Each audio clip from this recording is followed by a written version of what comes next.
السلام علیکم ورحمۃ اللہ وبرکاتہ۔ رشتوں کو توڑنے کے لیے غلطیوں کی ضرورت نہیں ہوتی۔ جب دل بھر جائے تو لوگ خود ہی غلطیاں ڈھونڈ لیتے ہیں۔ کچھ لوگ ہمیں اپنے الفاظ سے، رویے سے اتنی اذیت دیتے ہیں کہ زندگی میں پھر کبھی وہ ہم سے پیار سے بات کریں یا ہم پر کوئی احسان کریں تو ان سے عجیب سی نفرت محسوس ہوتی ہے۔ اپنے ذہنی سکون کے لیے کچھ لوگوں کو نظر انداز کرنا کمزوری نہیں، عقل مندی ہے۔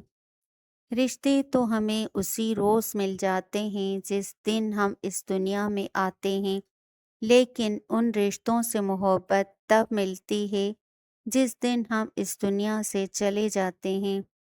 انسان پتھر دل تب بنتا ہے جب اس کے احساسات اور محبت کو بار بار نیچا دکھا کر ٹھکرا دیا جاتا ہے۔ مسکرانا سیکھنا پڑتا ہے، رونا تو لوگ سکھا دیتے ہیں۔ لوگ آپ کی بات کو اپنی سمجھ تک ہی سمجھ سکتے ہیں۔